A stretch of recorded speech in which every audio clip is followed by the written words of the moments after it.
4PM news network में स्वागत है। अभय दुबे जी आपका।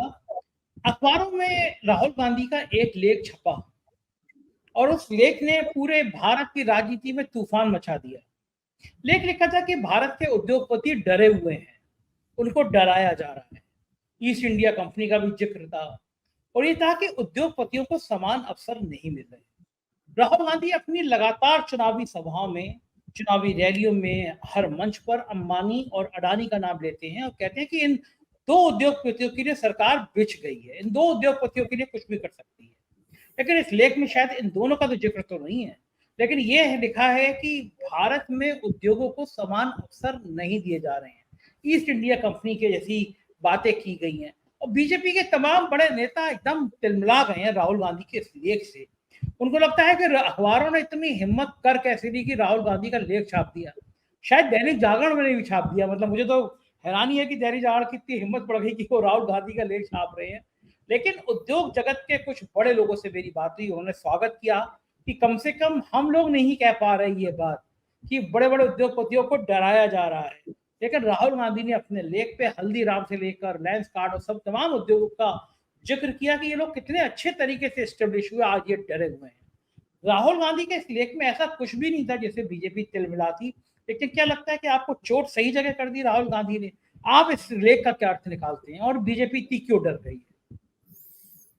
मैंने इस लेख को इंडियन एक्सप्रेस में पढ़ा संजय जी, और कल के इंडियन एक्सप्रेस में भी प्रकाशित हुआ था और इसका शीर्षक था a new deal for Indian business और उसका उपशीर्षक था match fixing monopoly groups versus fair play businesses, moment has come to choose freedom over fear. मैं हमारे जो दर्शक हैं 4PM के, वो सब इसका मतलब समझते हैं। इसका अनुवाद हिंदी में करने की जरूरत नहीं। सीधा मतलब है कि भारत में भारत के जो व्यापारी हैं उनके लिए एक नए वक्त का इंतजार कर रहे हैं। वो वक्त क्यों नहीं आ रहा है? राहुल गांधी ने ये सवाल उठाया। वो वक्त इसलिए नहीं आ रहा है कि जो मौजूदा सरकार है, जो नीतियां बनाती है, जिसकी जिम्मेदारी है कि वो एक लेवल प्लेइंग फील्ड दे, सबको बराबर का बिजनेस के मैदान में सबको बराबर विकसित होने का अधिकार हो, वो ये नहीं कर रही है। वो कुछ व्यापारियों, कुछ कारपोरेट घरानों के पक्ष में नीतियां बनाती है और इस तरह से पूरी बाजी सजाती है कि फायदा केवल उनको होता है, उनको फायदा नहीं होता है जो कि ईमानदारी से और बाजार की जो स्वस्थ प्रतियोगिता है उसके जरिए आगे बढ़ना चाहते हैं। और राहुल गांधी ने इसके अंदर कुछ लोगों को तो आपने जिक्र किया, मैं भी कुछ लोगों का जिक्र करना पसंद करूंगा। आखिरकार किनका जिक्र किया है? जिन अडानी अंबानी की आपने चर्चा की है उनका शायद इस लेख में जिक्र नहीं है, मुझे भी नहीं दिखाई पड़ता इस लेख में कहीं उनका जिक्र है। लेकिन उन्होंने पीयूष बंसल का जिक्र किया है, जिन्होंने 2010 में लेंसकार्ट नाम की कंपनी खोली। और हम जानते हैं कि आज लेंसकार्ट ने हम लोगों की चश्मा लगाने के पूरे जो हमारी संस्कृति है उस संस्कृति को काफी प्रभावित किया है। इससे पहले 1970 के दशक में सक्रिय फकीर चंद कोहली का उन्होंने जिक्र किया है, जो टाटा कंसल्टेंसी के वो मैनेजर थे, जिन्होंने टाटा कंसल्टेंसी को उठाया और जो विदेशी कंपनियां थी उसके मुकाबले उन्होंने स्थापित किया। इसके बाद उन्होंने एक लंबी सूची दी है, जिस सूची को जरूर हम लोगों को एक बार मैं उनका जिक्र कर दूं, इससे हमें पता भी चले कि आखिरकार वो कौन लोग हैं जो भारत का जो व्यापार है उस व्यापार की चालक शक्ति बने हुए हैं, अपनी ईमानदारी से, अपनी मेहनत से, और वो बड़ी परिश्रम से उन्होंने अपने उद्योग धंधों को बचाया है, प्रगति की है। से एक टाइनर है, इनमूवी है, मान्यवर जो शादी के लिए कपड़े बनाते हैं, जोमेटो जो घर पे खाना देने आते हैं, fractal analysis, Araku coffee, Tredence, हमागी, ID fresh food, PhonePe, Moglix, सोला विनयार्ड, जस्ट पे, जेरोदा, वेरिटास, ऑक्सीजो, एवेंडस। अच्छा, उसके बाद पुराने ये तो नए हैं, और जो पहले से स्थापित हैं उनमें Larsen and Toubro, Haldiram, Aravind eye hospital, IndiGo airlines, Asian Paints, HDFC group, Bajaj Auto, Bajaj Finance, Cipla, Mahindra Auto, Titan, ये सब इसका जिक्र उन्होंने राहुल गांधी ने किया है। राहुल गांधी इस लेख के जरिए ये कहना चाहते हैं कि इस देश के व्यापारी बहुत मेहनती हैं, बहुत योग्य हैं, और वो बड़े से बड़ा व्यापार करने में सक्षम है। वो अर्थव्यवस्था को नए मुकामों तक ले जा सकते हैं, बशर्ते सरकार उनके साथ इंसाफ करे। सरकार उनके साथ इंसाफ नहीं कर रही है। सरकार दरअसल जो मोनोपोली है, जो इजारेदारी है, उस इजारेदारी को वो कुछ बड़े औद्योगिक घरानों, कुछ बड़े कारपोरेट घरानों की इजारेदारी कायम करना चाहती है इन सब कंपनियों की कीमत पर। और ये इजारेदारी कितनी बुरी चीज है, इसने भारत का कितना नुकसान किया है, इसको समझाने के लिए उन्होंने ईस्ट इंडिया कंपनी का हवाला दिया है। हम जानते हैं दुनिया में जो पूंजीवाद के सिद्धांत के जो पितामह हैं एडम स्मिथ, जिन्होंने कहा था कि बाजार एक अदृश्य हाथ की तरह काम करता है, उन्होंने अपनी पुस्तक वेल्थ ऑफ नेशन में और दूसरे कई लेखों में उस जमाने में ईस्ट इंडिया कंपनी की आलोचना की थी। इसलिए आलोचना की थी उन्होंने ईस्ट इंडिया कंपनी मोनोपोली बना रही है, तो सब जगह जहां जा रही है वहां मोनोपोली बना रही है। तो इसलिए उनका कहना है कि बाजार की शक्तियों को प्रोत्साहन देने में समस्या पैदा कर रही है east India company. Rahul Gandhi ने दरअसल वही बात कही है। उन्होंने केवल अपने लेख के पहले पहरे में 7-8 शब्दों की एक पंक्ति है उसके अंदर, जिसमें उन्होंने लिखा है, the company choked India by partnering with bribing and threatening our more pliant maharajas and nawabs. ये उन्होंने कहा। अच्छा, अब इसमें उन्होंने क्या गलत बात कही है, मेरी समझ से बाहर है। उन्होंने सिर्फ ये कहा है कि वे महाराजा और नवाब जो आसानी के साथ में अंग्रेजों के सामने झुक सकते थे, उनको रिश्वत देकर, धमकाकर या उनकी भागीदारी सुनिश्चित करके अंग्रेजों ने भारत की जो प्रगति थी उसको अवरुद्ध किया। केवल राहुल गांधी का ये कहना है। अब इसमें गलत क्या है, हम सब लोग जानते हैं कि भाई जब महारानी लक्ष्मीबाई अंग्रेजों से लड़ रही थी और जब वो ग्वालियर की तरफ गई तो वहां के राजा सिंधिया ने उनका साथ देने से इनकार कर दिया, वो अंग्रेजों के साथ चले गए। और इसका सबसे बड़ा प्रमाण तो पंडित सुंदरलाल द्वारा लिखा गया भारत में अंग्रेजी राज का इतिहास है। आप उसको पढ़ लीजिए, उन्होंने साफ तौर पर लिखा है। और हम तो बचपन से यही पढ़ते आए हैं, यहाँ तक कि कई बार कोर्स की किताबों में भी हमने यही पढ़ा है। अब इसको पढ़कर जो माधवराव सिंधिया के सुपुत्र हैं, जो पहले कांग्रेस में थे, आजकल भारतीय जनता पार्टी में है, ज्योतिरादित्य सिंधिया, वो बहुत नाराज हुए और वो उसको ले उड़े। उन्होंने एक लंबा एक्स के ऊपर अपनी टिप्पणी लिख दी।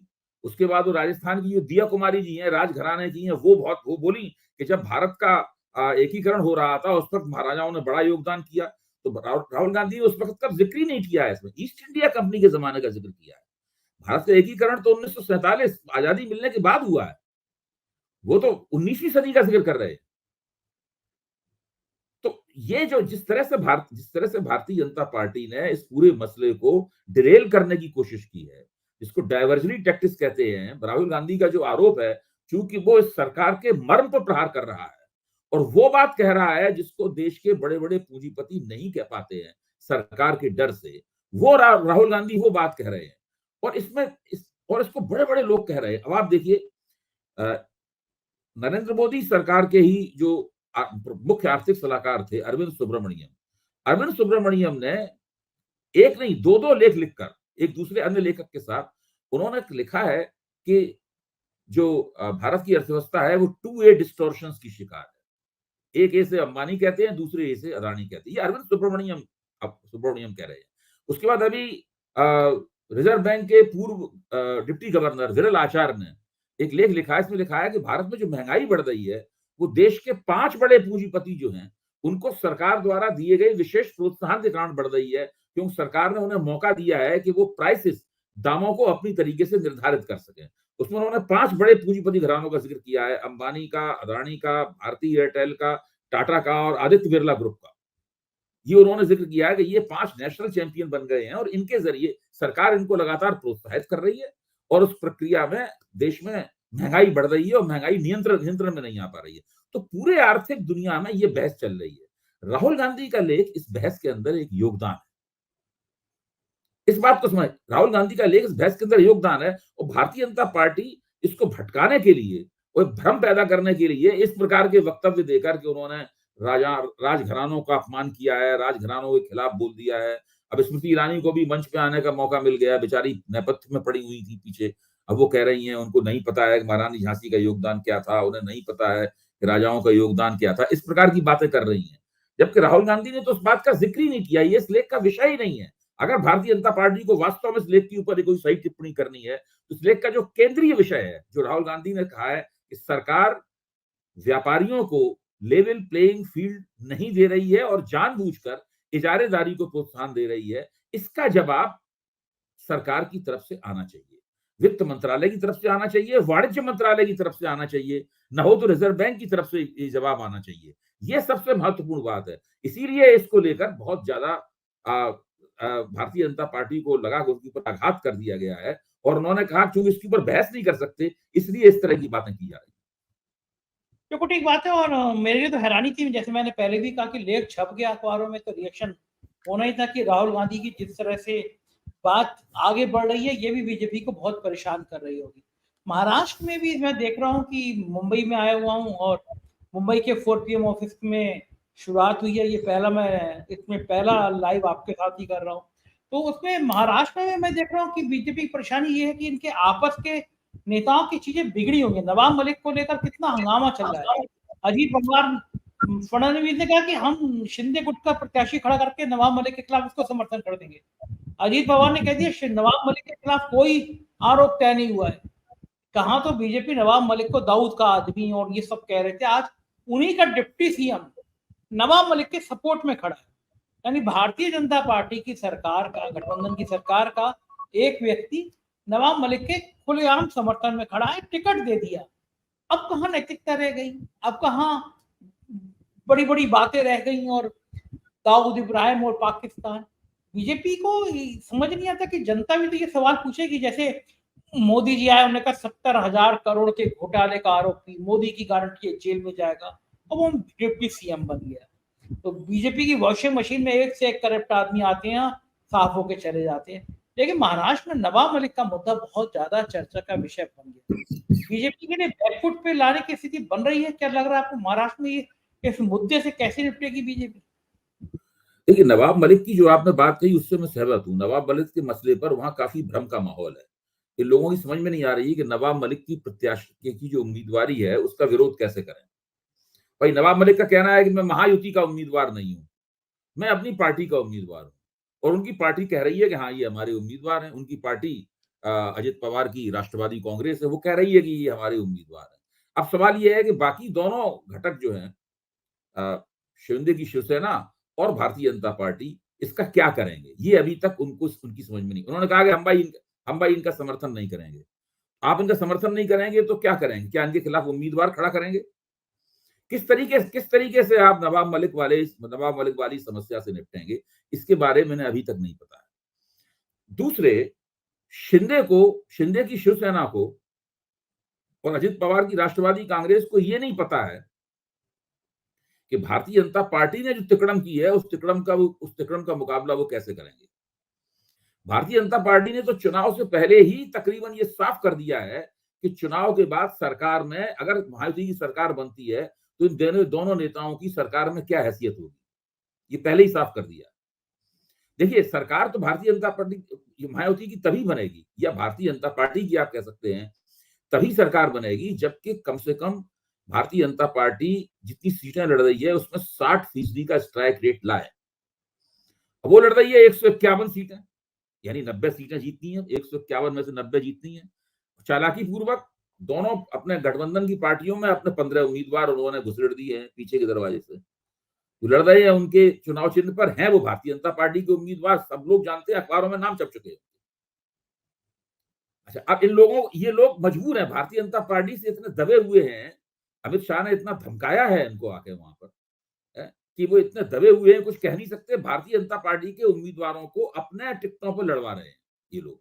यानी इन लोगों ने देखा जाए तो पहले से ही भाजपा के प्रभुत्व के सामने घुटने टेक दिए हैं। अब महायुति की जीत का पूरा दारोमदार भारतीय जनता पार्टी के प्रदर्शन पे आ गया है। दरअसल शिंदे के प्रदर्शन का कोई खास फर्क नहीं पड़ता, अजित पवार के प्रदर्शन का कोई खास फर्क नहीं पड़ता। उनकी भूमिका केवल आनुषंगिक है, अनुपूरक भूमिका रह गई है। मुख्य भूमिका भारतीय जनता पार्टी की हो गई है। महायुति का मतलब हो गया है व्यवहारिक रूप से भारतीय जनता पार्टी, और ये चीज तख्ता की तरफ इशारा करती है। यानी या तो आपको मौत की सजा मिलेगी, या चुनाव बुरी तरह हार जाएंगे, या आप ही की बल्ले बल्ले होगी, आप ही चुनाव जीतेंगे। अगर महायुति चुनाव जीतती है उसका मतलब होगा भारतीय जनता पार्टी की जीत, भारतीय जनता पार्टी की सरकार, भारतीय जनता पार्टी का आला कमान जो जिसको कहेगा वो मुख्यमंत्री बनेगा, चाहे वो फडणवीस हो या दानवे हो, राव साहब दानवे हो। ये स्थिति महायुति की बन गई है। महायुति दरअसल अब एक पार्टी का मोर्चा बन के रह गया है। बाकी पार्टियों की भूमिका केवल उसके प्रति जो वो कहता है उसको मानने की रह गई।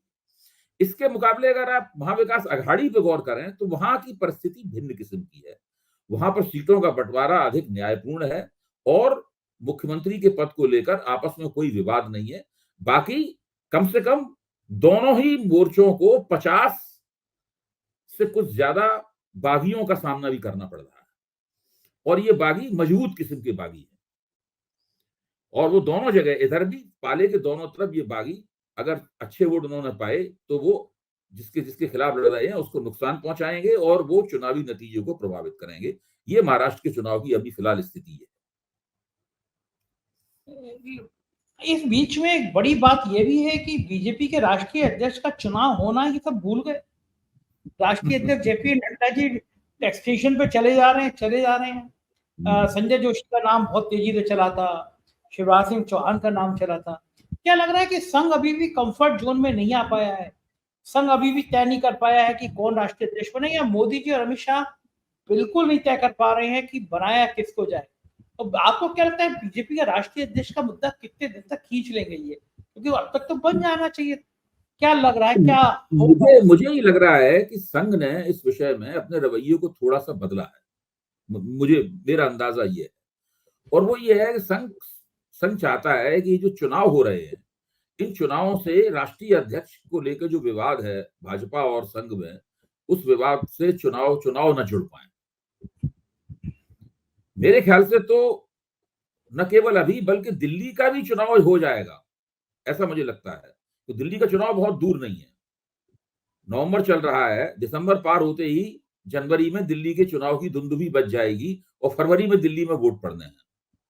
दिल्ली का भी चुनाव जब हो जाएगा उसके बाद ये लोग आराम से बैठकर आपस में अध्यक्ष का फैसला करेंगे और मुझे यकीन है कि राष्ट्रीय स्वयंसेवक संघ अपनी बात इनसे मनवा लेगा। लेकिन उससे पहले राष्ट्रीय स्वयंसेवक संघ ऐसी कोई परिस्थिति नहीं पैदा करना चाहता जिससे एक दोनों के बीच में एक टकराव की स्थिति पैदा हो और दोनों की भाजपा की चुनावी संभावनाओं पर असर पड़े। भाजपा चाहती है कि जो कुछ हो चुनाव का जो फैसला हो जाए, दिल्ली के चुनाव का फैसला हो जाए, उसके बाद उनके पास फरवरी से लेकर और अक्टूबर तक का समय होगा जिस बीच में कोई चुनाव नहीं है।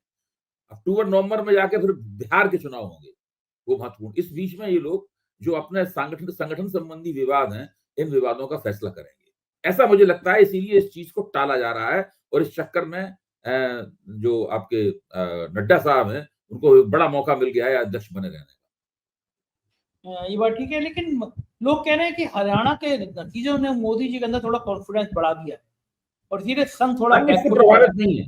संघ इससे प्रभावित नहीं है। हरियाणा के नतीजों पर संघ ने अपनी छाप लगाने के लिए इस तरह के वक्तव्य दिलवाए हैं जिसमें उन्होंने साफ कहा है कि संघ ने बहुत संघर्ष करके हरियाणा का चुनाव जिताने में भूमिका निभाई है। मतलब संघ ने क्या हुआ, अगर हरियाणा चुनाव हार जाते तो संघ की तरफ से ये वक्तव्य नहीं आता। तो ये तो इस तरह की जब जीत जाते हैं तो सब लोग उसका संघ ने श्रेय को लेने की कोशिश की है और संघ ने ये दिखाने की कोशिश की है कि हमारे बिना आप चुनाव नहीं जीत सकते। तो जब संघ ये दिखाने की कोशिश कर रहा है कि हमारे बिना आप चुनाव नहीं जीत सकते, उसका सीधा मतलब है कि इस बात से बिल्कुल प्रभावित नहीं है कि लोकसभा चुनाव में बहुमत खोने के बाद भारतीय जनता पार्टी ने जो पहला विधानसभा चुनाव हुआ वो जीत लिया। इस बात से वो बिल्कुल प्रभावित नहीं है।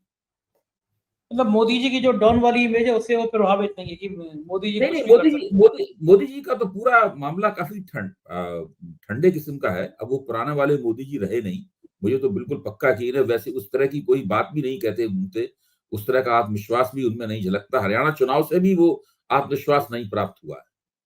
जिस तरीके से वो पहले राज्यों के चुनावों में प्रचार करते थे, रैलियां करते थे, रोड शो करते थे, वो सब कहाँ दिखता है? कहीं नहीं दिखता।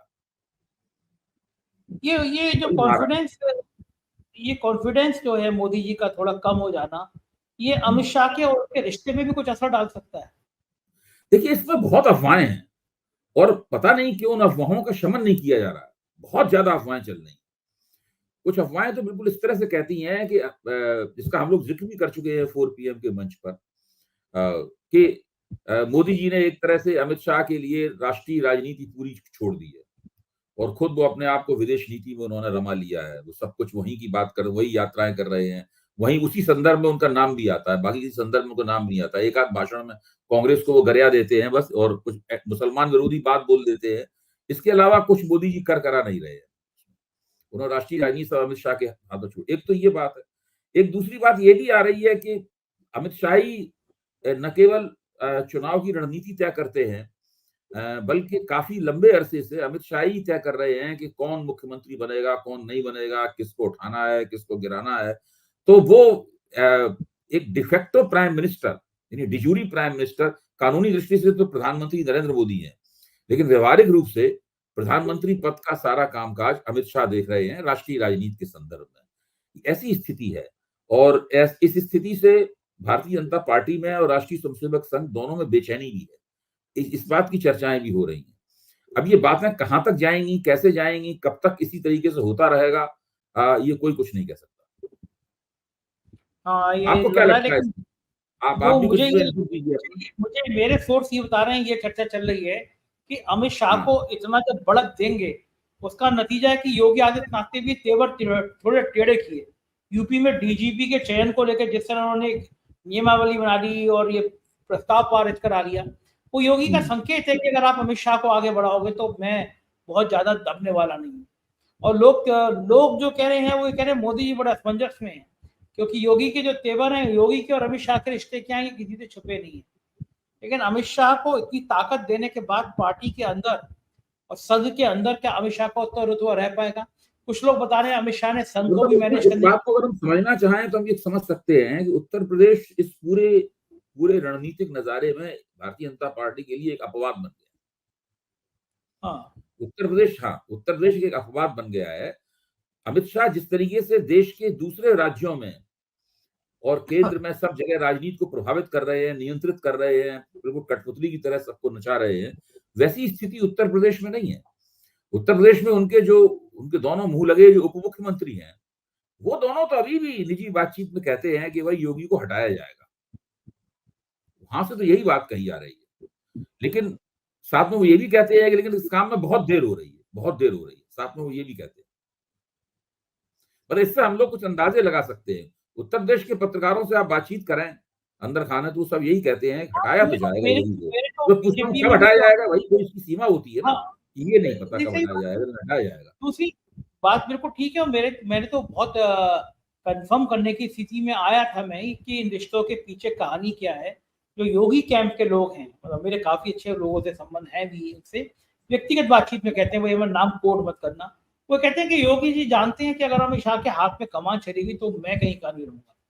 तो फिर इसलिए वो अपनी जो हिंदुत्व वाली छवि है वो ब्रांड कर रहे हैं। लेकिन आप दूसरी बात देखिए बीजेपी की मजाक कैसे उड़ रही है। पहले तो अयोध्या की मिल्कीपुर विधानसभा का चुनाव घोषित नहीं कराया उन्होंने कि आप चुनाव नहीं कराएंगे, मामला कोर्ट में। ऐसी दसियों विधायक रेटे कोर्ट में इंगित रहती हैं, एंगेज रहती हैं, पेंडिंग रहती हैं। अब कौन कह देगा कि 10 साल के अंदर फैसला हो जाएगा, तो 10 साल तक क्या चुनाव नहीं होंगे? फिर हाई कोर्ट का फैसला हो जाएगा, सुप्रीम कोर्ट का हो जाएगा। फुल पेज का विज्ञापन छपा था कि 1000 करोड़ की परियोजनाओं का उद्घाटन मिल्कीपुर में योगी जी द्वारा। एक अयोध्या की विधानसभा जीतना इतना ज्यादा जरूरी था, क्योंकि सबसे ज्यादा बेइज्जती अयोध्या को हारने से हुई। अभी पिछले दिनों जो कार्यक्रम हुआ, अयोध्या के एमपी को नहीं बुलाया गया, इसका बड़ा रिएक्शन है। दलित समुदाय में पासी समाज से आते हैं, वो बड़ा नाराज है लोगों ने कि भाई वो दलित है, अयोध्या का है, सांसद है, आप किसी भी कार्यक्रम में सांसद को क्यों नहीं बुलाओगे? तो आपने जो बाकी 9 विधानसभा की थी उनकी भी डेट आगे बढ़ा दी। तो अखिलेश यादव ने तंज किया कि कितना भी डेट बढ़ाओगे, हारोगे तो बहुत बुरी तरह से। अब वो हार जीत तो बात का फैसला है, लेकिन ये जो चुनाव से भागने वाली स्थिति है बीजेपी के अंदर, आप ठीक कह रहे हैं कि उत्तर प्रदेश एक ऐसा प्रयोगशाला बन गया है जो संघ और बीजेपी जिनको ना उगल पा रहे हैं ना बन पा रहे हैं। नौकरशाही जो बुरी तरह से हावी हो गई है, वो भी बड़ा खतरनाक संकेत है। क्या लग रहा है उत्तर प्रदेश कुछ और संकेत दे सकता है? आपको क्या लगता है? नहीं, पहली बात तो मेरी ये जानने की इच्छा हो रही है, और आप इसके ऊपर ज्यादा प्रकाश डाल सकते हैं कि मिल्कीपुर में चुनाव जो टाला गया है, क्या इसमें योगी जी की सहमति है, या ये केंद्र का निर्णय है, ये रणनीति, या केंद्र और योगी जी दोनों इस प्रश्न के ऊपर एकजुट हैं कि भाई अभी मिल्कीपुर का चुनाव कराने का जोखिम न लिया जाए, क्योंकि अगर वहां हार गए तो पूरे बंद होगी। हालत यह है कि आप उत्तर प्रदेश की 10 सीटें हार जाएं लेकिन मिल्कीपुर ना हारें। मेरे पास जानकारी ये है, अबे जी मेरे पास जानकारी है कि इस मामले में केंद्र और राज्य दोनों इस नतीजे पहुंचे कि मिल्कीपुर ना कराया जाए। क्योंकि इसका मिल्कीपुर में जो मतलब है कि मेरे उत्तर पास प्रदेश भाजपा में आत्मविश्वास का बहुत अभाव है।